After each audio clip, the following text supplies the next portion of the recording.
My name is Celeste Reed, and this is my video summary of human population growth.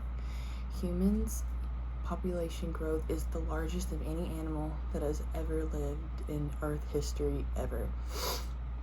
A factor in this is reproducing. Reproducing is in a group of quantity or quality. There are species such as the R species, which reproduce in a quantity kind of group, which are like flies because they reproduce, they have many kids as possible, like many babies or larvae or whatever as possible, because there's many chances that they might not make it, things like that. So they reproduce in a quantity of like their environment. And then there are the K species, which are like elephants, which only have maybe a couple babies within their lifetime, and they're pregnant for long periods of time, and those are like a quality group, and they take longer and they reproduce less. And another reason for population growth, there are many different factors for population growth, but some of the main factors are feeding opportunities, because there are more opportunities and there are more ways to grow food and to access food than there were in later times. So now there are stores and there are farms and many other ways to access food, so that is more available to people, which is leading to the increase of population growth. Another reason is medicine and health. And so it is, with new technologies and more scientific research, there are medicines that are available to everyday people. So instead of back then dying from a common cold, you can get medicine and you can get looked at and be treated and healed from that within a couple days. So something that is considered really small and that could be easily healed today was something very big and caused a lot of death back then.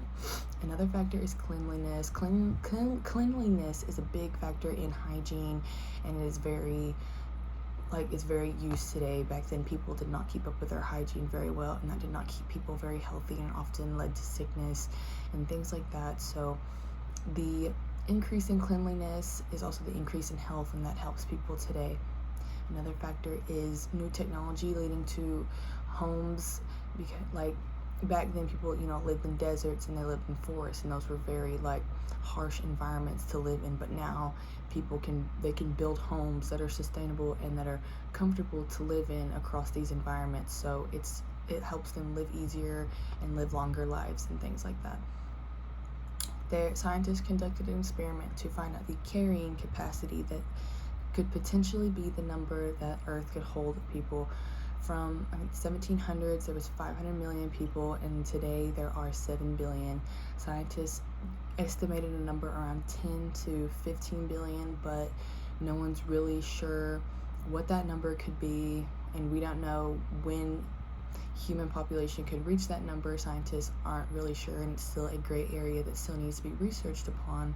But the reason for this experiment was because space is limited.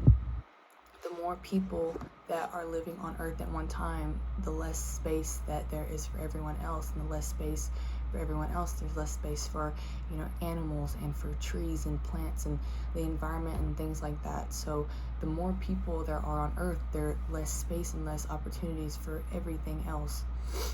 And another experiment was the rate of population growth. So even though the Earth has an increase of people, the rate of population is declining. So there aren't as many people being, the rise of the people aren't the same as it was. They're declining, because a big factor that is women, because back then, women didn't have as many rights, and they were expected to have children young, and many children, to work farms and stuff like that. But today, women, they have more rights, and they seek education, and we focus on our careers and things like that, and maybe have a couple kids in our lifetimes, but not as many kids as they were expected to have back then. Another reason is because child labor is no longer needed. So instead of today, kids aren't born and they aren't expected to work, and they are just expected to be loved and nurtured. But back then, kids were expected to work, and they were expected to make a profit and help the income in their households. And another reason is birth control, because that is another way to help stop the number of women get up with unwanted pregnancies, and that wasn't accessible back then. So with these new things, like the human population growth is, continuously rising, but the rate of population is decreasing.